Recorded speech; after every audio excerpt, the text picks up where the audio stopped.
యేసుక్రీస్తు నామములో అందరికీ వందనాలు.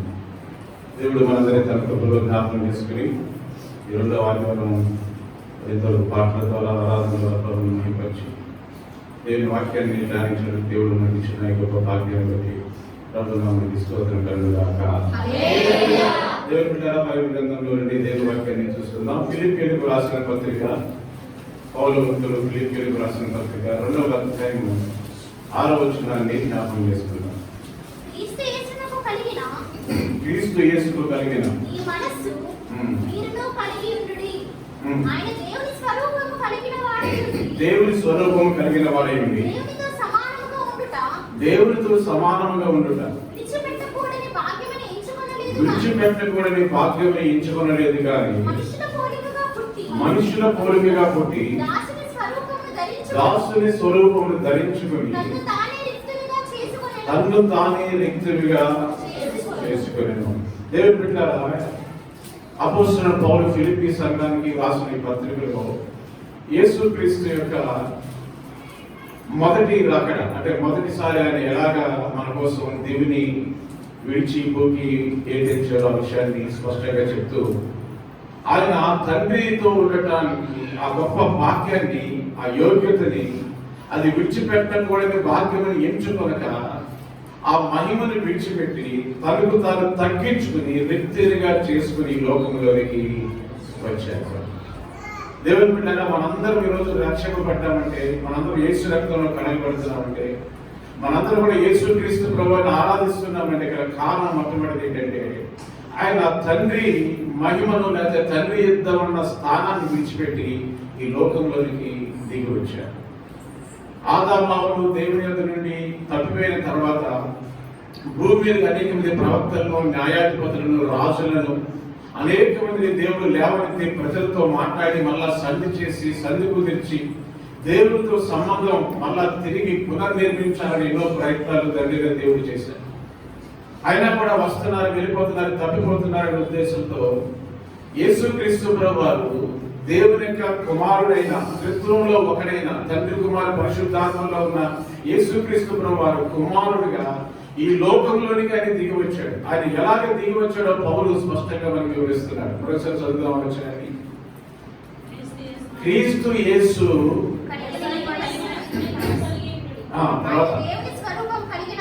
ఆయన దేవుని స్వరూపము కలిగిన వాడై ఉండి దేవునితో సమానముగా ఉండుట విడిచిపెట్టకూడని భాగ్యమని ఎంచుకొనలేదు. చూడండి, దేవునితో సమానమైన హోదా కలిగిన వాడు యేసుక్రీస్తు ప్రభువు. ఆది కాండంలో మనము మనుషులను తయారు చేద్దాం, మన రూపము చొప్పున, మన పోలిక చొప్పున మనుషులను తయారు చేద్దామని దేవుని యొక్క వాక్యం ఆది కాండంలో మనం చూస్తాము. దేవుని బిడ్డలారా, ఆయన తండ్రితో సమానమైన భాగ్యం, ఆ హోదా కలిగిన వాడు. ఆ భాగ్యాన్ని దాన్ని విడిచిపెట్టుకుని ఈ లోకంలోనికి కన్యా మరియ గర్భమందు జన్మించి రిక్తునిగా చేసుకుని ఎంతగా తగ్గించుకున్నాడు అక్కడ రాయబడిందంటే, శిలువ మరణం పొందినంతగా తనకు తాను తగ్గించుకుని ఈ లోకంలోనికి దిగి వచ్చాడు. దేవునికి స్తోత్రం కలుగుగాక. యేసుక్రీస్తు ప్రభువారు పరలోకాన్ని విడిచిపెట్టి మన దగ్గరికి రావటాన్ని బట్టే మనందరం ఈరోజు రక్షణ భాగ్యాన్ని పొందుకున్నాం. ఎందుకు ఆయన వచ్చాడు లోకానికి? ఎందుకు మన దగ్గరికి రావాలి? ఎందుకు మరణించాలి? ఎందుకు శిలువలో వేలాడాలి? ఎందుకు మానవుల్లో మళ్ళా తిరిగి దేవునితో సంధి చేయాలి? అంటే తిరిగి ఆ కమ్యూనికేషన్ ని బిల్డప్ చేయాలి. ఎందుకు ఇలా చేయాలి అంటే మనందరికీ కూడా ఒక వచనం గుర్తుంది కదా, దేవుడు లోకమును దేవుడు లోకమును ఎంతో తన అద్వితీయ కుమారుడైన యేసుక్రీస్తునందు విశ్వసించువాడు నశింపక నిత్య జీవం పొందినట్లుగా ఆయనను, అనగా యేసుక్రీస్తుని, ఆయన అనగా తండ్రి మన కొరకు అనుగ్రహించారు. దేవునికి స్తోత్రం. యేసుక్రీస్తు ప్రభువారు ఎందుకు ఈ లోకంలోకి వచ్చారంటే ఆయన మనల్ని ప్రేమించాడు కనుక, ఆయన మనల్ని ప్రేమించి నశించడం ఇష్టం లేదు కనుక, నశించడం దానిని వెతికి రక్షించడం కొరకు మనిషి కుమారుడు లోకములకు వచ్చినని వాక్య ప్రకారం దేవుని బిడ్డలారా, ఎవరు నశించబడడానికి ఇష్టం లేదు కనుక, మనల్ని ప్రేమించాడు కనుక ఈ లోకంలోనికి అది విడిచిపెట్టుకుని ఇక్కడికి వచ్చాడు. దేవునికి స్తోత్రం కలుగును గాక. మనం కూడా దేవుని బిడ్డలారా, దేవుని సన్నిధిని మనం ప్రేమిస్తే, మనం యేసుక్రీస్తు ప్రభువుని ప్రేమిస్తే, మనం దేవునిని ప్రేమిస్తే, మనము కూడా ఏదన్నా విడిచిపెట్టుకుని ఆయన దగ్గరికి రావడానికి ఇష్టపడతాం. మనం ప్రేమించకపోతే ఏ పని చేయలేము. ఆయన ప్రేమించాడు కనుక, దేవుడు లోకమును ఎంతో ప్రేమించాడు కనుక, therefore అని ఉంటుంది ఇంగ్లీష్ బైబిల్లో, కనుక ఆయన తన అద్వితీయ కుమారుడైన యేసుక్రీస్తుని లోకములోనికి పంపాడు. మనం యేసుక్రీస్తుని ప్రేమిస్తే, మనం దేవుడిని ప్రేమిస్తే, దేవుని బిడ్డలారా, మనం ఏదైనా విడిచిపెట్టడానికి ఇష్టపడతాం. యేసుక్రీస్తు ప్రభువు భూలోకంలో ఉన్నప్పుడు ఆయా శిష్యుల్ని ఏర్పాటు చేసుకునే సందర్భంలో దేవుని బిడ్డలారా, చేపలు పట్టే జాలర్లను చూశాడు ఒకసారి పేతురు, యోహాను, ఆంద్రియా. వారిని చూసి ప్రభు అన్నాడు, మిమ్మల్ని మనుషులు పట్టే జాలర్లుగా చేస్తాను, అది విడిచిపెట్టి నాతో రండి అంటే వెంటనే వారు మరొక ఆలోచన లేకుండా వాటిని విడిచిపెట్టి యేసుక్రీస్తుని వెంబడించారు. దేవుని పిల్లరా, మత్తయి అనే శిష్యుడు కూడా, సుంకపు గుత్తదారుడు మత్తయి, యేసుక్రీస్తుని వెంబడించమని ఆయన కోరినప్పుడు యేసు ప్రభువు వెంటనే అది విడిచిపెట్టాడు, డ్యూటీని విడిచిపెట్టి యేసుక్రీస్తుని వెంబడించాడు. లోకా అనే అతను యేసుక్రీస్తు శిష్యుడు, వైద్యుడు, వైద్య వృత్తి. ఆ దినాల్లోనే అతను MBBS కలిగిన ఒక మంచి వైద్య వృత్తిలో ఉన్నవాడు. అతను యేసుక్రీస్తు ప్రభువును ఆహ్వానించి, నా శిష్యుడిగా నువ్వు ఉండాలంటే ఆ వైద్య వృత్తిని వదిలిపెట్టేసి యేసుక్రీస్తుని వెంబడించాడు. దేవుడు బిడ్డ, దేవుడు లోకమును ఎంతో ప్రేమించి యేసుక్రీస్తు ప్రభువు తండ్రితో కూడిన ఆ సమానంగా ఉన్న భాగ్యాన్ని, ఆ హోదాన్ని విడిచిపెట్టి మనల్ని ప్రేమించి, మన కొరకు రక్తం చెందించి, మన కొరకు ప్రాణం పెట్టి మళ్ళా మనల్ని తండ్రి దగ్గరికి తీసుకువెళ్ళడానికి, తండ్రితో సహవాసాన్ని చేయడానికి దేవుడు మనల్ని ప్రేమించి లోకంలోనికి దిగి వచ్చాడే. మనం యేసుక్రీస్తు ప్రభువుని ఎలా ప్రేమిస్తున్నాము? అందుకని ఒకసారి ప్రభు గారు పేతురు శిష్యులు అందరూ వెంబడించిన తర్వాత, ఆయన ఆరోహణమైన తర్వాత మరలా పేతురు మరి కొంతమంది చేపలు పట్టడానికి వెళ్ళిపోయారు. అప్పుడు ప్రభు గారు వచ్చి మళ్ళా తిరిగి పేతురుని అడుగుతున్నాడు, పేతురు, నువ్వు వీటన్నిటికంటే నన్ను ఎక్కువగా ప్రేమిస్తున్నావా? కదా, 3 సార్లు అడుగుతాడు, నువ్వు ఎక్కువగా ప్రేమిస్తున్నానంటాడు. మళ్ళా అడుగుతాడు, ప్రేమిస్తున్నానంటాడు. 3వసారి అడుగుతాడు, ప్రభు నీకే తెలుసు నేను ఎక్కువగా ప్రేమిస్తున్నాను. అన్నిటిని విడిచిపెడితే అప్పుడు ప్రభు అంటాడు, అయితే నా కుదరిని మేము. దేవుడి బిడ్డ, దేవుడి సన్నిధిలో ఒక బాధ్యతను దేవుడు మనకి ఇవ్వాలంటే, ఒక వరాన్ని మనకి దేవుడు మనకి ఇవ్వాలంటే, ఒక ఆశీర్వాదాన్ని, ఒక ఈవిని దేవుడు మనకి ఇవ్వాలంటే, పేతురు నడినట్లుగా ఈ రోజు ప్రభు నిన్ను అడుగుతున్నాడు, వీటన్నిటికంటే దేవుని ఎక్కువగా ప్రేమిస్తున్నారా? యవనస్తులారా, స్త్రీలారా, పురుషులారా, సహోదరి సహోదరులారా, అన్నిటికంటే ఎక్కువగా నువ్వు యేసుని ప్రేమిస్తున్నావా లేదా? ఎప్పుడైతే మనం అన్నిటికంటే ఎక్కువగా, అందరికంటే ఎక్కువగా యేసుని మనం ప్రేమిస్తామో, ఆయన మనల్ని ప్రేమించి మనల్ని నమ్ముతాడు. మన శుక్రవారం దేవుని వాక్యాన్ని చూసినట్లుగా దేవుడు బిడ్డలారా, మనల్ని ఆయన నమ్మాలంటే మనం ఆయనతో ఏం చేయాలి? సహవాసం చేయాలి. ఎప్పుడైతే ఆయన్ని ప్రేమిస్తామో ఆయనతో సహవాసం చేస్తాం. మనం ప్రేమించిన వ్యక్తులతో మనం సహవాసం చేయలేము. మనం ఇష్టం కాని వ్యక్తులతో మనం సహవాసం చేయలేము. ఒక గంట సేపు కూడా కూర్చోలేము, గంట సేపు ఒక ఉండలేము కూడా. కారణం ఏంటంటే మనకి వాళ్ళంటే ఇష్టం లేదు కనుక. యేసుక్రీస్తు నీకు ఇష్టమైతే, యేసుక్రీస్తును ప్రేమించే వ్యక్తులైతే ఆయన ఎక్కువగా సహవాసం చేస్తావు, ఆయన ఎక్కువగా ప్రేమిస్తావు. అప్పుడు ఖచ్చితంగా నేను నమ్ముతాడు. నమ్మాడంటే ఏదైనా ఇవ్వడానికి సిద్ధపడతాడు. హల్లెలూయా. ఏదైనా ఇవ్వడానికి సిద్ధపడతాడు దేవుని బిడ్డ. యేసుక్రీస్తు ప్రభువు దిగి వచ్చినట్లుగా మన హోదా ఏదైనా, మన ఉద్యోగం, మన వ్యాపారం, మన వృత్తి ఏదైనా కూడా, ఏ పనైనా కూడా దేవుని బిడ్డ, దేవుని సన్నిధిని మనం దిగి రావాల్సిందే. దేవుని సన్నిధిలోనికి యేసుక్రీస్తుని నువ్వు నిజంగా ప్రేమిస్తే, ఆయన్ని ప్రేమిస్తే, దేవుడు లోకమును ప్రేమించినట్లుగా నువ్వు ఆయన్ని ప్రేమిస్తే, ఆయన కోసం ఏది చేయడానికైనా సరే నువ్వు సిద్ధంగా ఉంటావు. మరొక పత్రికలో ఇదే పౌలు భక్తుడు కొలస్సీయులకు రాసిన పత్రిక 1వ అధ్యాయము 15వ వచనంలో ఏం చెప్తున్నాడో కూడా చూద్దామండి. కొలస్సీయులకు రాసిన పత్రిక 1వ అధ్యాయము 15వ వచనం. అదృశ్య దేవుని స్వరూపి అయి ఆయన ఏమన్నాడంటే అదృష్ట దేవుని స్వరూపి సర్వ సృష్టికి ఆది సంభూతుడే ఉన్నాడంట. దేవుడి బిడ్డ యేసుక్రీస్తు గురించి ఈ మాట పౌలు భక్తుడు చెప్తున్నాడు. ఆయన సర్వ సృష్టికర్త ఉన్నాడు.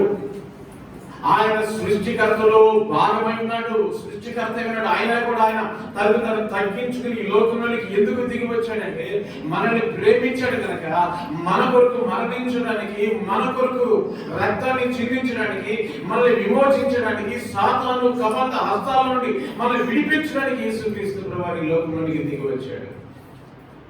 అందుకని చరిత్ర కూడా రెండు ముక్కలేంది. ఈ లోకంలో దేవుళ్ళుగా దేవతలుగా పిలువబడుతున్న వాడు, మహానుభావులుగా పిలువబడుతున్న వారు, లేకపోతే గొప్పవారిగా పిలువబడుతున్న వారు ఎవడు పుట్టిన తర్వాత కూడా చరిత్ర రెండు ముక్కలు కాలేదు.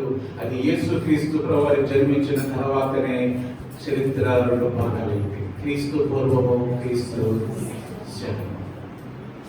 మరి ఏ దేవుడి గురించైనా, ఏ దేవత గురించైనా, ఏ వ్యక్తి గురించైనా, ఏ మహానుభావుడి గురించైనా సరే ఆ చరిత్ర చదవాలి అనుకుంటే అది పుస్తకాలైనా గూగుల్లోనే సరే సెర్చ్ చేస్తే ఖచ్చితంగా వాడి చరిత్ర చదవాలి అంటే వాడి పుట్టుక గురించి ఎవరు రాసుకుంటే అతను క్రీస్తు పూర్వము లేదా క్రీస్తు శకంలో పుట్టినట్లుగా చదవాల్సిందే. దేవునికి స్తోత్రం కలుగుగాక.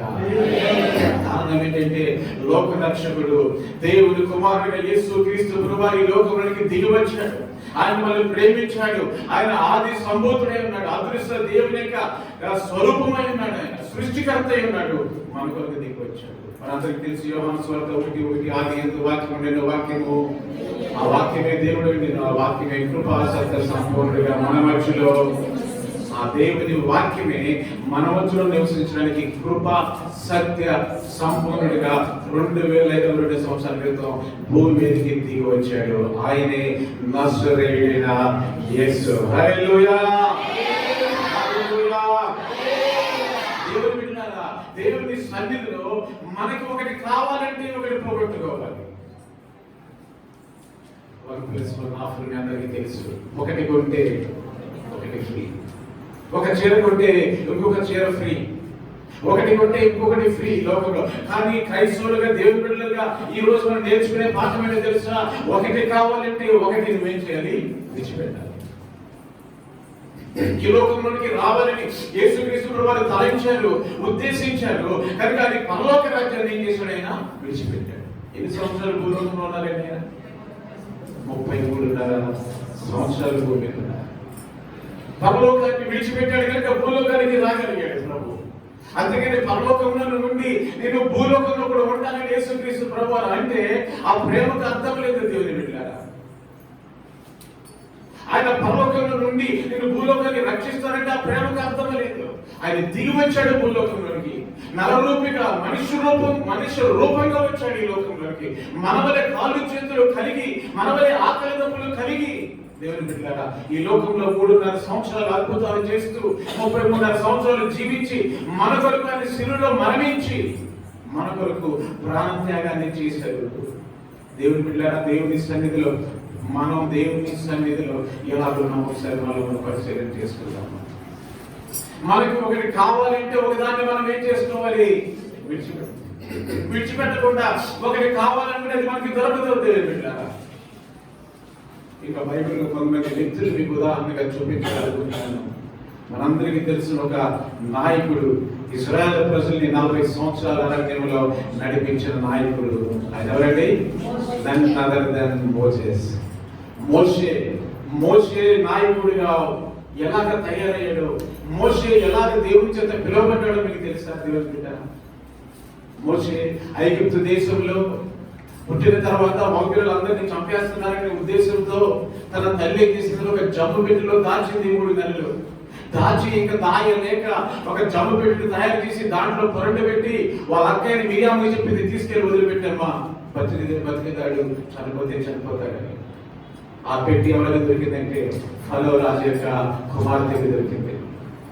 ఆ కుమార్తె తీసి ఆ బిడ్డకి మోజెస్ అని పేరు పెట్టింది. మోజెస్ అనగా అర్థమేంటి తెలుసా? నీటిలో నుండి తీయబడిన వాడు.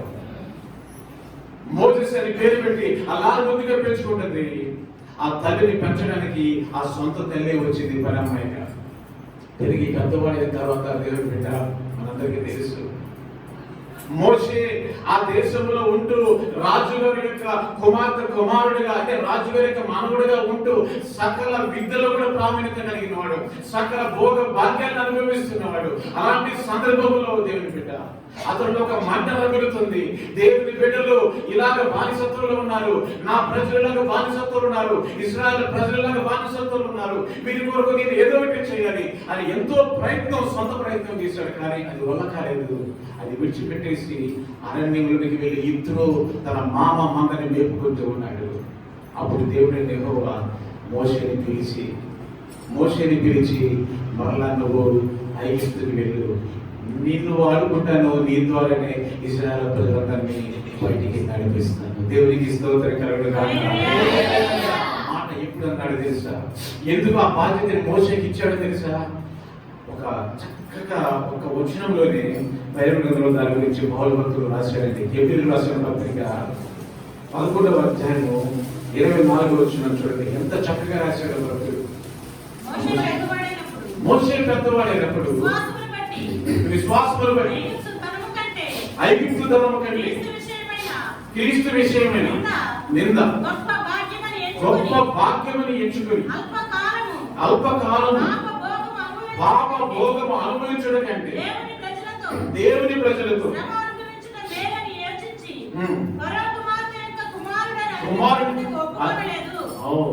దేవుని బిడ్డలారా, అసలు ఎంత వాడంత బలమైన వాక్యం అంటే ఇది. అసలు మామూలుగా మైండ్ బ్లాక్ అయిపోతుంది. ఏమని అనుకోలేదంటే ఆయన మోషే ఫరో యొక్క కుమారుడిగా అనుభవించడానికి ఒప్పుకోలేదంట. ఎప్పుడు దేవుడు అతన్ని పిలిచి వాడుకున్నాడు తెలుసా? ఎప్పుడైతే ఐగుప్తుని విడిచిపెట్టేసి మోషే రిక్త హస్తాలతో వచ్చేసాడో అప్పుడే మోషే దేవుని ప్రణాళికలోకి వెళ్ళిపోయాడు. దేవునికి స్తోత్రం కలుగును గాక. అప్పుడే దేవుని ప్రణాళికలోకి వెళ్ళిపోయాడు. ఎవరి ఒక్కసారి వెళ్ళి అమ్మా నన్ను సారీ క్షమించు, పొరపాటున మన ఐగుప్తుని చంపేశాను అని ఒక మాట అంటే తల్లి హత్తుకుని తన దగ్గర పెట్టుకోదండి. ఆ రోజే విడిచిపెట్టేశాడు ఆ భాగ్యాన్ని.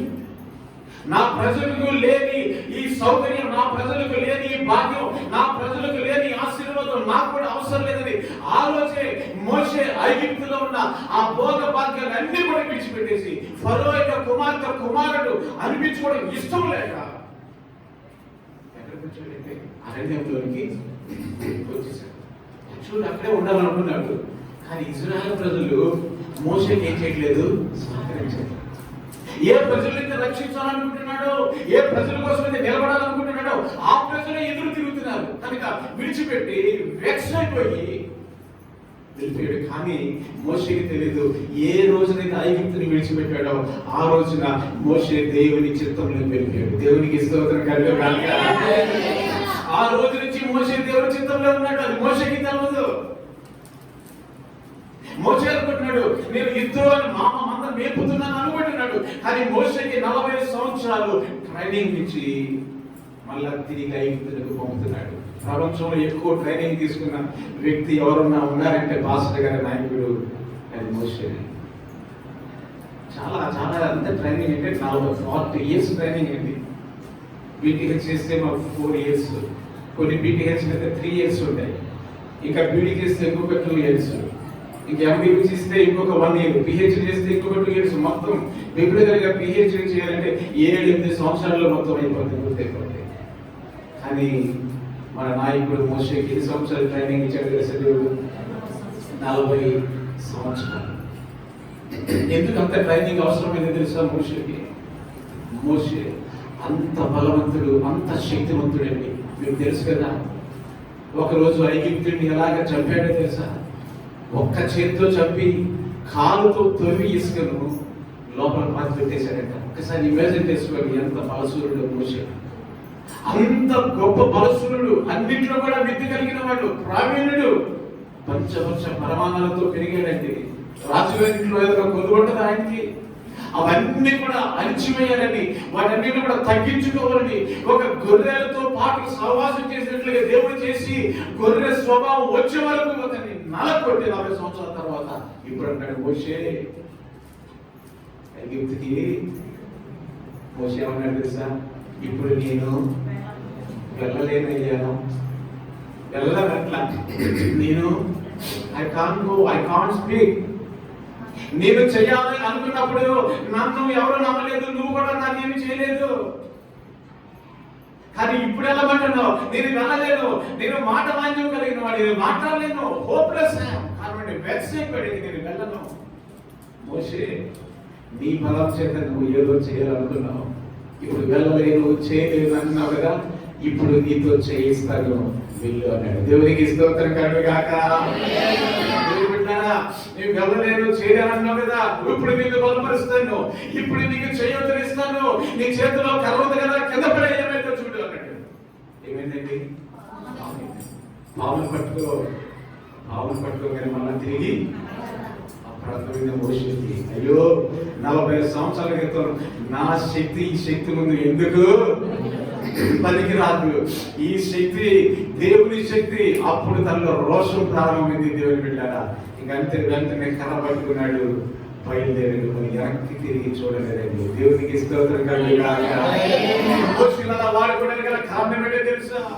మోషే ఐగుప్తు భాగ్యమును అది సుఖభోగాన్ని అనుభవించడం ఏంటి? ఆ మాట అవ్వండి. అతను ఫరో యొక్క కుమారుడు చూడండి, ఐగుప్తు ధనము కంటే క్రీస్తు విషయమైన నింద గొప్ప భాగ్యమని. చూడండి దేవుని బిడ్డలారా, ఐగుప్తు ధనము కంటే, దేని కంటే అండి? ఐగుప్తు ధనము కంటే క్రీస్తు విషయమైన నింద గొప్ప. దేవునికి స్తోత్రం చెల్లించండి. ఎవరన్నా అనుకుంటాడండి అలాగా? ఎవరన్నా అనుకుంటారండి? డబ్బు కావాలా, లేదా యేసుక్రీస్తు పట్ల, యేసుక్రీస్తు కొరకు నిందలు అనుభవిస్తామని ఏది కోరుకుంటాం మనం?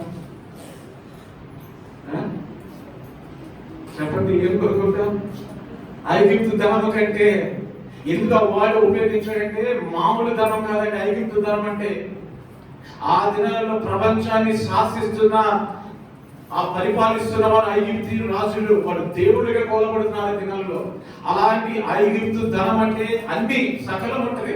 ఇతడు వారసుడు, యాక్షులుగా తర్వాత రాజుల తర్వాత ఇతడు రాజుగా ఎక్కవలసిన వాడు మోషే. అలాంటి ఐగుప్తు ధనము కంటే దేవుని బిడ్డలతో ఇశ్రాయేలు దేవుని కొరకు నింద అనుభవించడం గొప్ప భాగ్యం ఎంచుకున్నాడంట. దేవునికి స్తోత్రం కలుగును గాక. హల్లెలూయా. గొప్ప భాగ్యం ఎంచుకుని తర్వాత చదవండి ఏమంటారు? అల్పకాలమైన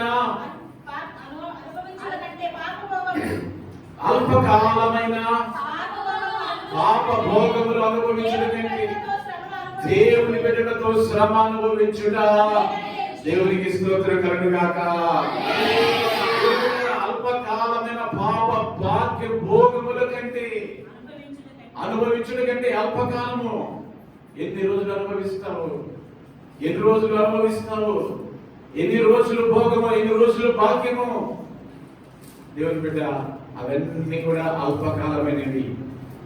అది అనుభవించడం కంటే దేవుని బిడ్డలతో శ్రమ అనుభవించుట మేలని ఎంచుకున్నాడట. హల్లెలూయా. శ్రమలో సంతోషం ఉంది. క్రీస్తుని గురించిన శ్రమల్లో, క్రీస్తుని గురించిన నిందల్లో, క్రీస్తుని గురించిన అవమానంలో ఆనందం ఉంది. దేవుని బిడ్డలారా, దేవుని ప్రజలతో శ్రమ అనుభవించుట గొప్ప భాగ్యమని మేలని ఎంచుకున్నాడట. పౌలుని తీసుకెళ్లి చెరసాలలో వేశారండి, సంఖ్యలు వేశారు. అక్కడ ఒక ఉత్తరం రాస్తున్నాడు, ఇదే ఫిలిప్పీయులకు సంఘానికి. ప్రభువునందు ఆనందించుడి, ప్రభువునందు. That is the Joy for Christians. దేవుని బిడ్డలారా, శ్రమల్లో కూడా దేవుని బిడ్డలకి ఆనందం ఉంది. హల్లెలూయా.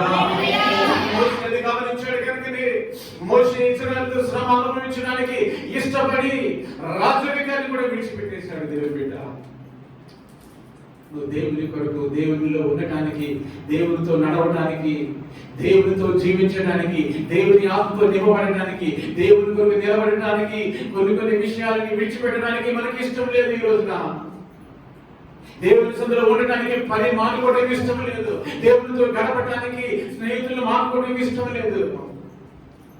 దేవుని బిడ్డ ఎలా వాడుకుంటాడు నేను, ఎలాగ దేవుడు నిన్ను ఆశీర్వదిస్తాడు, ఎలాగ నిన్ను బలపరుస్తాడు, ఎలాగ నీకు ఆరోగ్యం ఇస్తాడు.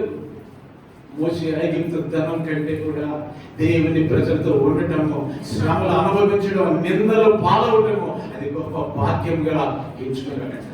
నువ్వు నిందలు పాలవకుండా దేవునితో ఉండటానికి ఎంచుకుంటే చాలంటాడు దేవుడు. మనం విడిచిపెట్టలేకపోతున్నాం, మనం లోకాన్ని విడిచిపెట్టలేకపోతున్నాం, స్నేహితులు విడిచిపెట్టలేకపోతున్నాం, లోక స్నేహాన్ని విడిచిపెట్టలేకపోతున్నాం, లోకంలోని వ్యసనాన్ని, లోకంలోని వాటిని దేవుని కొరకు విడిచిపెట్టలేకపోతున్నాం. మనం విడిచిపెట్టే వరకు దేవుని పెట్టారా మనల్ని దేవుడు ఆశీర్వదించడు, మనల్ని వాడుకోడు. నువ్వు ఎప్పుడైతే విడిచిపెడతావో ఖచ్చితంగా దేవుడు నిన్ను వాడుకోవడం ప్రారంభిస్తాడు. హల్లెలూయా. నిన్ను ఒక పలుగొట్టుగా దేవుడు వాడుకుంటాడు, ఒక సాధనంగా వాడుకుంటాడు, అనేక మందికి ఆశీర్వాదకరంగా, అనేక మంది దీవెనకరంగా దేవుడు వాడుకుంటాడు. మోషే మరలా తిరిగి వెళ్ళిన తర్వాత నాకు ఆశ్చర్యం కలిగిన విషయం ఏంటో తెలుసా? మోషే జీవితంలో మోషే మళ్ళా తిరిగి ఐగుప్తునికి వెళ్ళిన తర్వాత అక్కడికి వచ్చిన ఫరో రాజు మోషే చూసి ఏమన్నాడు తెలుసా? ఎవరు నువ్వు అని అడుగుతున్నాడు. ఆ సింహాసనంలో కూర్చోవలసిన వ్యక్తి ఆయన, ఆ సింహాసనంలో ఉండవలసిన వ్యక్తి ఆయన మరలా 40 సంవత్సరాల తర్వాత ఆ దేశానికి వెళితే అక్కడ కూర్చున్నవాడు ఎవరు అడుగుతాడు తెలుసా? ఎవరు నువ్వు, నీ దేవుడు ఎవరు, ఇక్కడ నుండి వెళ్ళిపోలేకపోతే నిన్ను చంపేస్తానని ఫరో రాజు ఎన్ని మార్లు మోషే తప్పని తెలుసా? కానీ మోషే ఆ కర్రని కొట్టుంటే మనం కింద నేల మీద కొడుతూ కొడుతూ కొడుతూ తను తగ్గించుకున్నాడు. ఎంతగా తగ్గించుకున్నాడు మోషే దేవుని బిడ్డలారా. కానీ తగ్గించుకున్నాడు అనుకున్నాడు ఫరో రాజు, వీడి బలమంతా పోయింది అనుకున్నాడు. కానీ ఎంత బలము శక్తి మోషే చేతిలో ఉందని అందరికీ తెలుసు. హల్లెలూయా. దేవుడు ఒక కర్రతోనే చూపించి రక్తంగా మార్చేశాడు. ఆ కర్రతోనే దేవుని బిడ్డల ఎర్ర సముద్రం 2 పాయలుగా చేశాడు. అంత శక్తి, అంత బలము తిరిగి మోషేకి దేవుడు ఇచ్చాడు. కారణం ఏంటంటే మోషే ఐగుప్తు యొక్క ధనాన్ని భాగ్యంగా ఎంచుకోలేదు, ఫరో యొక్క కుమారుడిగా ఉండడానికి ఇష్టపడలేదు. వాటన్నిటిని కూడా పక్కన పడేశాడు కనుక దేవుడు అతన్ని శక్తితో నింపి మళ్ళీ అదే దేశానికి పంపాడు. హల్లెలూయా. దేవుని బిడ్డ, నువ్వు ఏది విడిచిపెట్టుకుంటున్నావు దేవుని కొరకు? నువ్వేది విడిచిపెట్టుకున్నావు దేవుని కొరకు? ఏది విడిచిపెట్టుకుంటున్నావు? నేను చెప్తున్నా మళ్ళా ఒక్కొక్కసారి ఈ రోజున మనం ఒకటి విడిచిపెట్టుకుంటేనే ఇంకొకటి మనకి దొరుకుతుంది. నీకు దేవుని ఆత్మ కావాలంటే, దేవుని సన్నిధి కావాలంటే ఇంకొక ఆత్మను విడిచిపెట్టాలి, ఆ దురాత్మను విడిచిపెట్టాలి. దేవుని సన్నిధి కావాలంటే, దేవుని సహవాసం కావాలంటే నువ్వు లోక స్నేహాన్ని, లోక సహవాసాన్ని విడిచిపెట్టాలి. లేకపోతే మనకి దొరకదు దేవుని బిడ్డ. కొత్త నిబంధనలకు వెళ్ళిపోదామా? పౌలు మళ్ళా ఫిలిప్పీయులకు రాసిన పత్రిక మళ్ళా చూపిస్తున్నాను మీకు. అద్భుతమైన మాటలు, మీ అందరికీ తెలిసిన మాటలు. 3వ అధ్యాయము 7వ వచనాన్ని జ్ఞాపకం చేసుకున్నాం. ఫిలిప్పీయులకు రాసిన పత్రిక 3వ అధ్యాయము. అయినను ఏవేవి నాకు లాభకరమై ఉండెనో వాటిని క్రీస్తు నిమిత్తము. పౌలు ఒక స్టేట్మెంట్ అండి. ఇవి స్టేట్మెంట్స్ ఇవన్నీ కూడా అద్భుతమైన స్టేట్మెంట్ మాట. ఏవేవి లాభకరముగా ఉన్నాయో నాకు అవన్నీ క్రీస్తు నిమిత్తము ఎలా ఇస్తున్నాడంట? అంటే క్రీస్తు కొరకు నష్టపోతున్నాడు. ఏవేవి నాకు లాభాలు ఉన్నాయో వాటిని నష్టంగా ఎంచుకున్నాను. పౌలు భక్తుడు ఒక మంచి విద్యావంతుడు. పౌలు భక్తుడు ధర్మశాస్త్రాన్ని చాలాసార్లు చదివి ఉపదేశకుడు, అంతేకాదు చాలా ప్రావీణ్యత కలిగిన వాడు పౌలు. ఒక మంచి ధనవంతుడే నిశ్చయిస్తుంది పౌలు గురించి. ఒక మంచి కుటుంబం ఉంది పౌలుకి. అలాంటి పౌలు ఒక స్టేట్మెంట్ ఇస్తున్నాడు. ఏమో తెలుసా? ఏమి నాకు లాభకరమయ్యో అవన్నీ క్రీస్తు నిమిత్తం ఎలా ఎంచుకున్నాను? దేవుని కొరకు కొన్నిసార్లు కొన్ని మనం నష్టపోవాల్సి వస్తుంది. దేవుని బిడ్డ, ఈ మాట వినడానికి మీకు చాలా బాధగా ఉండొచ్చు, కానీ బైబిల్ ప్రకారం కొన్నిసార్లు కొన్నిటిని నష్టపోవాల్సి వస్తుంది యేసు క్రీస్తు కొరకు. ఇంకా కింద చదవండి, పౌలు ఉంటాడు. నా ప్రభువైన యేసుక్రీస్తు ఇచ్చిన అతి శ్రేష్ఠమైన జ్ఞానము నిమిత్తమై సమస్తమును నష్టముగా ఎంచుకొనుచున్నాను. యేసుక్రీస్తు జ్ఞానం నిమిత్తము సమస్తము నష్టముగా ఎంచుకొనుచున్నాను. క్రీస్తును సంపాదించుకొని నా నీతిని కాక క్రీస్తునందు విశ్వాసము వలన నీతి అనగా విశ్వాసమును బట్టి దేవుడు అనుగ్రహించు నీతి కలవాడై ఆయన యందు అగపడి నిమిత్తమును దేవుడు చేతనైనను మృతుల్లో నుండి నాకు పునరుత్థానము కలగవలెనని ఆయన మరణ విషయములో సమాన అనుభవము కలవాడై ఆయనను ఆయన పునరుత్థాన ఫలమును ఎరుగు నిమిత్తమును ఆయన శ్రమలలో పాల్పడక ఎరుగు నిమిత్తమును సమస్తము నష్టపరచుకుని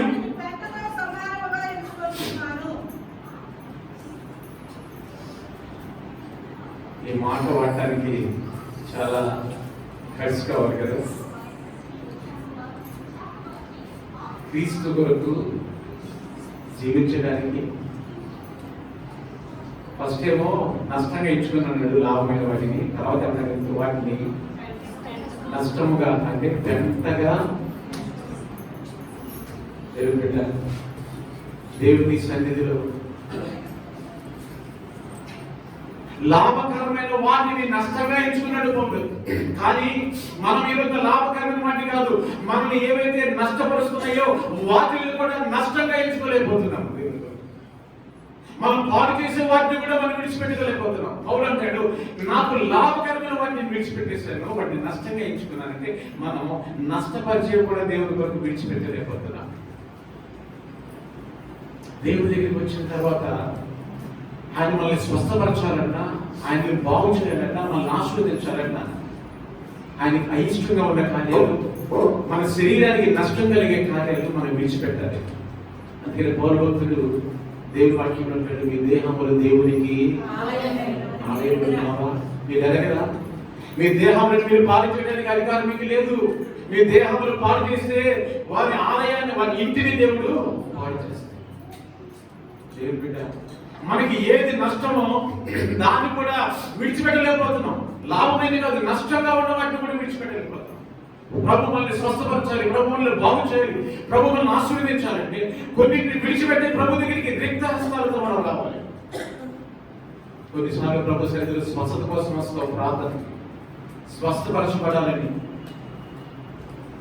కానీ స్వస్థపరచబడాలని వచ్చి ప్రార్థన చేసుకుంటే, ఒకసారి నేను అలాగే ప్రార్థన చేస్తున్న ఒక సహోదరికి ప్రార్థన చేస్తుంటే, నేను ప్రార్థన చేస్తుంటే ఆవిడికి స్వస్థత కలగట్లేదు, దేవుని ఆత్మ ఆవిడని సంధించట్లేదు, తాకట్లేదు.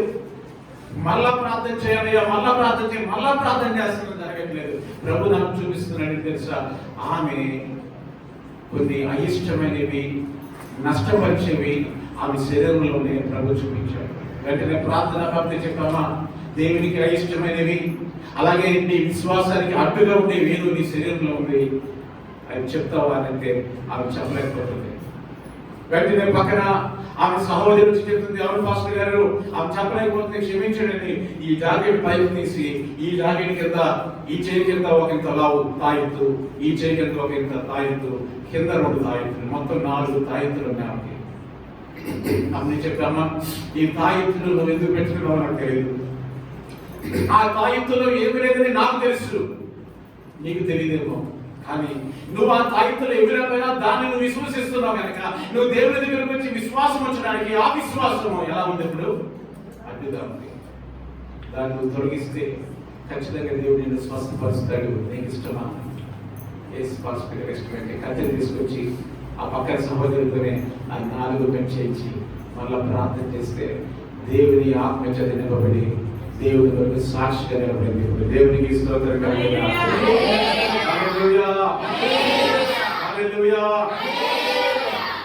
సహోదరి పేరు నాకు గుర్తులేదు, కానీ మొట్టమొదటిగా తూడుకొండ గ్రామంలో పరిచయం ప్రారంభించడానికి వచ్చిన అమ్మాయి,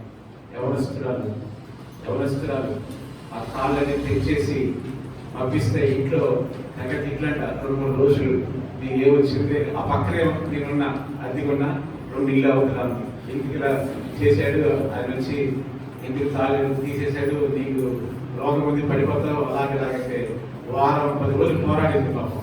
ఆ తల్లిదండ్రులతో పోరాడిని పిల్లలు వెళ్ళిపోతే నా దగ్గరికి వచ్చి అన్న ఏం చేయనన్నా ఏం చేయొద్దు, మళ్ళీ కట్టుకోవద్దు, ప్రార్థన చేయి, దేవుడు వాళ్ళ మనసును మారుస్తారని చెప్పి. అలాగే ఒక నెల అయిపోయిన తర్వాత వాళ్ళు మాట్లాడటం మానేశారు.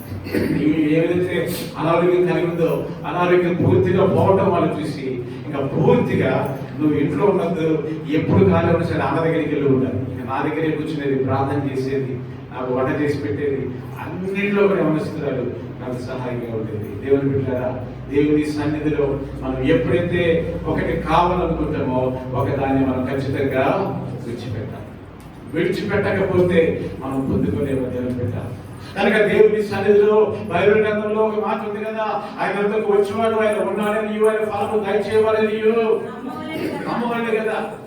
విశ్వాసం లేకుండా దేవునికి ఇష్టడే బిడ్డ అసాధ్యం. మనం దేవుడు కార్యం చేస్తాడని నమ్మితే పూర్తిగా మనం ఆయన నమ్మాలి. పూర్తిగా ఎప్పుడైతే దాని మీద ఆధారపడతామో, పూర్తిగా విశ్వసిస్తామో ఖచ్చితంగా దేవుడు తన కార్యాన్ని చేస్తాడు. అబ్రహాము దేవుని నమ్మెను, అది అతనికి నీతిగా పూర్తిగా నమ్మాడు అబ్రహాం. అబ్రహాం ఒక విగ్రహాల దేవుడు, అబ్రహాం ఒక విగ్రహాల కుటుంబంలో జన్మించినవాడు. అలాగే అబ్రహాము తన తండ్రి తేరాహు కుటుంబంలో జన్మించి విగ్రహాలు అమ్ముకునేవాడు. అవన్నీ కూడా విడిచిపెట్టేసి పూర్తిగా సృష్టికర్త దేవుడిని నమ్మాడు. కనుకనే ఈ రోజు ఇశ్రాయేలు దేశము ప్రపంచ పట్టణంలో ఉంది అబ్రహాము సంతానము. హల్లెలూయా. తెలుసా, అబ్రహాము దేవుడిని నమ్మాడు, పూర్తిగా విశ్వసించాడు. ఆయన సభలో విశ్వసించడం అంటే అర్థమైంది తెలుసా, మనం విడిచిపెట్టవలసింది కూడా విడిచిపెట్టి పూర్తిగా ఆయన్ని మనము విశ్వసించాలి. ఇక్కడ ఎవరు లేవనుకుంటున్నాను నేను. దేవుని బిడ్డ విగ్రహారాధన, లోకంలో ఉన్న ఆచార పద్ధతులు, సిద్ధాంతాలు, వాటిని కనుక మనం పెంచి పోషిస్తూ దేవుని సభలో ఉంటూ మనం ఆశీర్వదింపబడాలంటే ఎట్టి పరిస్థితుల్లో కూడా మనం ఆశీర్వదింపబడము. దేవుని బిడ్డ మీ అందరికీ తెలుసు, ఈ 2 బిల్డింగ్స్ కూడా మన మందిరం పక్కన ఉన్న ఇల్లు ఆ ఇందులో 66వ వంతు వాస్తు లేకుండా ఈ గృహాలను కూడా కష్టపడినాయి. మన పాస్టర్ గారు ఎవరికో వేరే వాళ్ళకి చెప్తుంది సాక్ష్యం అభిరుచి. పాస్టర్ గారి ఒప్పుకోడు, అస్సలు వాస్తు అంటే అస్సలు ఒప్పుకోడు. వాస్తు అని టాపి వేస్తే ఇలా ఉండాలి అని చెప్తే నేనే చెప్పాను సార్, ఆయన ఇలా కట్టు అని చెప్పేవాడిని, దగ్గరుండి కట్టించామండి. దేవుని బిడ్డ మనం జీవమగలిగిన దేవుని బిడ్డ, దేవునికి స్తోత్రం కలుగుగాక. మనం తూర్పుడు తిరిగినా, పడమర తిరిగినా, దక్షిణం తిరిగినా, ఉత్తరం తిరిగినా, పైకి తిరిగినా, కింద తిరిగినా, ఎక్కడ తిరిగినా, ఎక్కడ ఉన్నా కూడా మనల్ని ఆస్వాదించే దేవుడు మన దేవుడు. హల్లెలూయా. వాస్తు ప్రకారం కట్టిన ఇల్లు అయితే, వాస్తు ప్రకారం కట్టిన పట్టణం అయితే, వాస్తు ప్రకారం కట్టబడిన నగరాలు అయితే, వాస్తు ప్రకారం కట్టబడిన పల్లెటూర్లు అయితే భారతదేశం ఇంకా ఎందుకు అభివృద్ధి చెందుతున్న దేశాల్లోనే ఉంది, అభివృద్ధి చెందలేదు.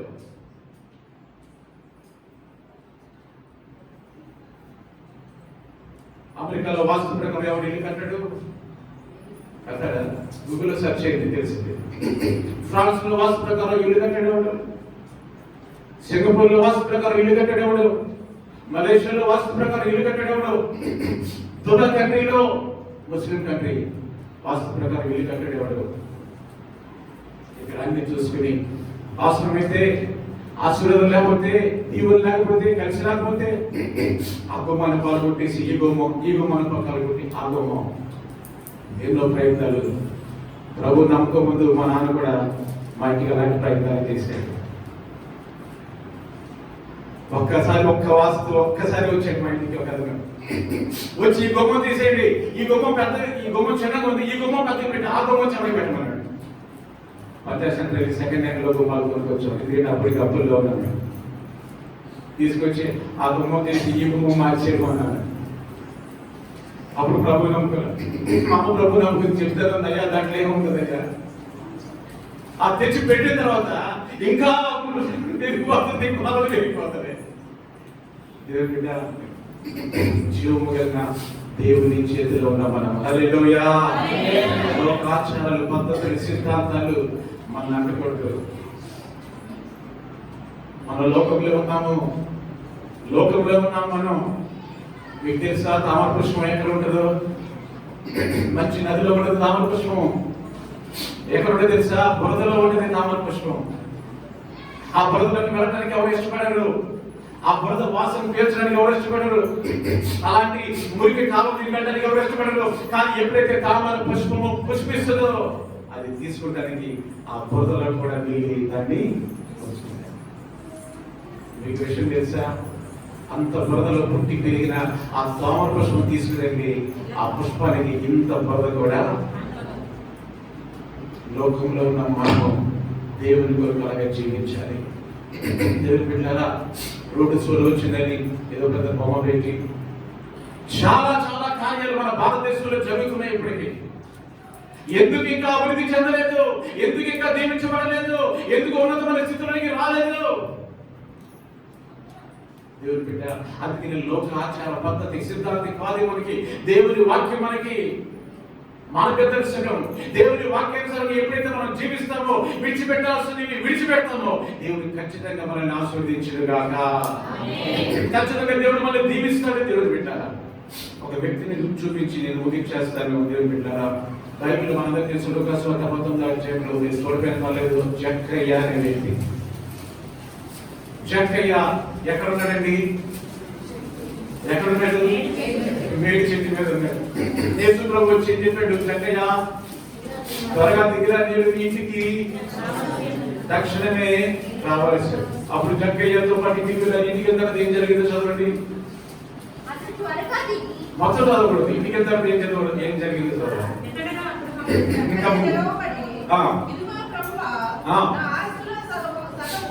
నా ఆస్తులో సగము పేదలకు ఇచ్చుచున్నాను. నేను ఎవరి వద్ద నేను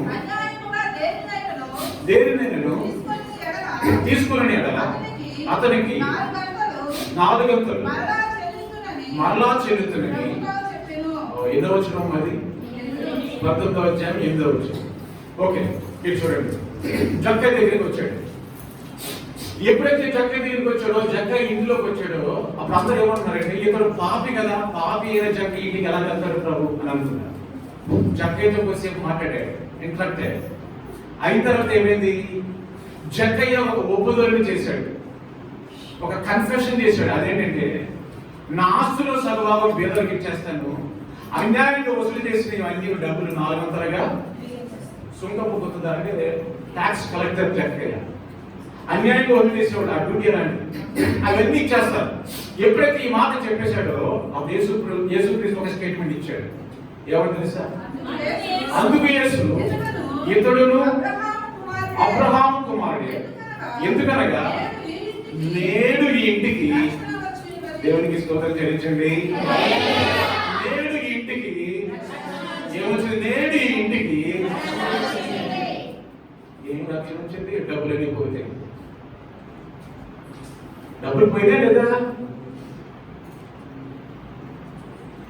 ప్రభు ఏమన్నాడు? నేడు ఇంటికి డబ్బులు పోయి, డబ్బులు ఇచ్చేసాడు అందరికి, పేదవాళ్ళకి సగం ఇచ్చేసాడు, అందరికి ఇచ్చేసాడు. చాలా ధనవంతుడు జక్కయ్య. ప్రభు ఏమన్నాడు? ఇంటికి ఏమొచ్చింది? రక్షణ పొందాలంటే కొన్నిటిని ఏం చేయాలి? మనం విడిచిపెట్టాలి. జక్కయ్య చెట్టు దిగగానే ప్రభువుని కలిసేసి, ప్రభు ఐఎమ్ సారీ ప్రభు, నన్ను క్షమించు, ఓకే థ్యాంక్ యూ అని వెళ్ళిపోయాడు. అతనికి రక్షణ వచ్చేదా? దేవుని మాటలు విని, దేవుని వాక్యాన్ని అంగీకరించి అతను ఏదైతే అన్యాయం చేశాడో, అన్యాయంగా సంపాదించిన సంపద అంతా కూడా ఇచ్చేసాడు. తిరిగి ఇచ్చేసి ఇప్పుడు వ్యక్త హస్తాలతో నుంచి అంటే ప్రభు అంటున్నాడు, నేడు ఇంటికి ఏమొచ్చింది?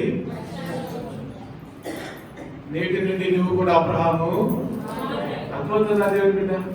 ప్రభు కొరకు కొన్నిసార్లు కొన్ని నష్టపోవాల్సి వస్తుంది. మనం ప్రభు కొరకు రక్షణ పొందడానికి కొన్నిటిని విడిచిపెట్టాల్సి వస్తుంది, కొన్నిటిని వదులుకోవాల్సి వస్తుంది, కొన్నిటి విషయంలో మనం ఆ రక్షణ పొందాలంటే కొన్నిటిని అవాయిడ్ చేయాల్సి వస్తుంది. చేయాల్సి వచ్చినప్పుడు ఖచ్చితంగా మనం ప్రభు గురించి వెళ్తారు. అలాంటి స్టేట్మెంట్ ఎవరైనా ఇచ్చారా లోకంలో? ఏ ధనవంతుడైనా నిలబడి స్టేట్మెంట్ ఇచ్చాడా? నాకున్న ఆస్తులు సగం పేదలకు ఇచ్చేస్తున్నా, అన్యాయంగా సంపాదించినంత 4 రెట్లుగా ఇచ్చేస్తున్నా, అది జరగదు. కానీ దేవుని బిడ్డలు ఇస్తారు ఆ స్టేట్మెంట్స్. జక్కయ్య అలా చేయబట్టే, జక్కయ్య ఆ స్టేట్మెంట్ ఇవ్వబట్టే, జక్కయ్య అలాగా పశ్చాత్తాపడి వాటిని విడిచిపెట్టబట్టే, ఆ రోజు నుంచి జక్కయ్య ఇంటికి ఏమొచ్చింది? ఇంకా అంటే ఆ రోజు విడిచిపెట్టే అర్థం ఏంటి? ఇంకా ఎప్పుడు కూడా నేను అన్యాయంగా ఇలాగ డబ్బులు వసూలు దేవునికి స్తోత్రం కలుగుగా. ఎప్పుడు అన్యాయంగా నేను డబ్బులు వసూలు చేయను. ఎంత ట్యాక్స్ అయితే అంతే తీసుకుంటాను. ఎక్స్ట్రా డబ్బులని వసూలు చేయను. ఎక్స్ట్రా డబ్బులు సంపాదించాను, ఇంతులుగా సంపాదించాను. అందరి దృష్టిలో ఇతడు ఎలాగ ముద్ర పడ్డాడు తెలుసా? పాపి అయినా చక్కయ్య అంటున్నారు. అక్కడ వాళ్ళందరూ కూడా పాపి అయిన చక్క ఇంటికి వెళ్తారేంటి? ఇతడు అన్యాయస్తుడు కదా. ఎప్పుడైతే ప్రభు నమ్ముకున్నాడో ఇతనికి రక్షణ వచ్చింది. డబ్బులు లేకపోయినా మంచి పేరు వచ్చింది. దేవునికి స్తోత్రం కలుగుగా. డబ్బులు లేకపోయినా గొప్ప ఆనందం కలిగింది, గొప్ప సంతోషం కలిగింది. చాలా మంది పట్టుబడుతుంటారు, టీవీలో చూస్తుంటారు. ఇలాగా ఎవరంటే కొంతమంది గవర్నమెంట్ ఉద్యోగస్తులు ఉంటారు కదా, వాళ్ళ మీద దాడి చేసిన రైట్ చేసినప్పుడు కట్ల డబ్బులు మొదలైతే ఒక పాస్ చేసిన కట్టలు ఒక రూమ్ లో ఉన్నాయి. మిగతా కట్టలు అసలు విపరీతం ఎన్ని కట్టల నోట్లు, ఎన్ని కట్టల నోట్లు, బంగారం. మనశ్శాంతి ఉందంటారా? సమాధానం ఉందంటారా? దేవుడు నేను ఒకసారి రిజిస్టర్ ఆఫీస్కి ఏదో ఒక రిజిస్ట్రేషన్ చేయడానికి వెళ్ళాను. వెళ్తే చాలా బిజీగా ఉన్నాడు అక్కడ రిజిస్టర్. ఆ పక్కన ఉండే ఇంకొక వ్యక్తి, కీలకమైన వ్యక్తి, సబ్ రిజిస్టర్ ఏదో అంటారు నాకు తెలుస్తుంది. అతన్ని గమనిస్తా ఉన్నాను. నా పని అయిపోయినా కూడా అతన్ని గమనిస్తున్నాను, చూస్తున్నాను. ఇతని చాలా టెన్షన్ గా ఉన్నాడు. అతను బయటకు వస్తున్నాడు, బాత్రూమ్లోకి వెళ్తున్నాడు, వస్తున్నాడు. ఏంటి ఎన్నిసార్లు వెళ్తున్నాడు? షుగర్ ఉందంటే అతనికి ఒకసారి తొంగి చూస్తే బాత్రూంలో వస్తున్నాడు, టప్పుడు సిగరెట్ పీకేస్తున్నాడు, మళ్ళీ లోపలికి వెళ్ళిపోతున్నాడు. మళ్ళా వస్తున్నాడు, మళ్ళా తాగుతున్నాడు, మళ్ళా లోపలికి వెళ్తున్నాడు. డబ్బులు బాగా వస్తున్నాయి అనుకుంటా, కానీ అతనికి తెలియదు తన ఆరోగ్యాన్ని తను ఏం చేస్తున్నాడు. రోజు లెన్స్ పాడైపోతున్న విషయం అతనికి తెలియదు. నేను బాగా సంపాదిస్తున్నాను, నేను బాగా కూడబెడుతున్నాను అని అనుకుంటున్నాడు అతను. దేవుని పెట్టారా? దేవుని సన్నిధిలో చక్కగా డబ్బు పోగొట్టుకున్నాడు, కానీ మనశ్శాంతిని, సమాధానాన్ని, అన్నిటికంటే మించిన రక్షణను పొందుకున్నాడు. హల్లెలూయా. రక్షణ నీకు ఇవ్వాలని యేసుకి విశ్వాసిస్తున్నాడు. మనం ఒకటి పొందుకోవాలంటే ఒకటి విడిచిపెట్టవలసిందే. దేవునికి సన్నిధి మనం రావాలంటే ఒకదాన్ని విడిచిపెట్టాలి. దేవుని సన్నిధిలో 2.5 గంటలు కూర్చోవాలంటే, ఇంకొక సహవాసం లేకపోతే ఇంకొక చోట ఉంటే ఆ భాగ్యమో లేకపోతే అది ఎలాంటిదైనా సరే దాన్ని నుంచి మనము విడిచిపెట్టాలి. ఆయన మందిరంలో ఒక్క దినము గడుపుట 1000 దినముల కంటే. ఈ మధ్యాహ్న సమయం దేవుని బిడ్డలారా, యేసుక్రీస్తు ప్రభువారు మనల్ని ప్రేమించి పరలోకం నుండి భూమిలోనికి దిగి వచ్చారు. మోషే ఇజ్రాయేలును ప్రేమించి, దేవుని ఆజ్ఞలను ప్రేమించి, కట్టలను ప్రేమించి, ఐగుప్తు ఫరో యొక్క కుమారుని అనిపించుకోవడం ఇష్టం లేక శ్రమలు అనుభవించడం ఇష్టమని ఎంచుకుని దేవుడి కొరకు నిలబడ్డాడు. పౌలు చెప్తున్నాడు, నాకు ఏవైతే లాభకరంగా ఉన్నాయో వాటన్నింటినీ క్రీస్తు నిమిత్తము నష్టముగా ఎంచుకుంటున్నాను అంటున్నాడు. దేవుడి బిడ్డ జక్కయ్య ఏదైతే లాభం సంపాదించాడో వాటన్ని నష్టంగా ఎంచుకుని నష్టపోయి గొప్ప రక్షణను పొందుకున్నాడు. ఈ మధ్యాహ్నం ఎలాగున్నాం నీవు నేను? మనం ఎలాగున్నా ఒకసారి మనం పరిశీలన చేసుకుంటామా? మళ్ళా చెప్తున్నాను, ఒకటి కావాలంటే ఒకదాన్ని ఏం చేయాలి? మనము విడిచిపెట్టాలి. 2022 సంవత్సరం 2వ ఆదివారం దేవుని బిడ్డ, ప్రియమైన సహోదరి, సహోదరుడు, అన్న, చెల్లి, తమ్ముడు, అక్క, ఈ యొక్క మధ్యాహ్న సమయంలో నీకు ఒకటి కావాలంటే ఒకటి ఖచ్చితంగా విడిచిపెట్టాలి. ప్రార్థన చేసుకుందాం. తలవంచండి, మీరిద్దరు మోకరించండి. ప్రభు సన్నిధిలో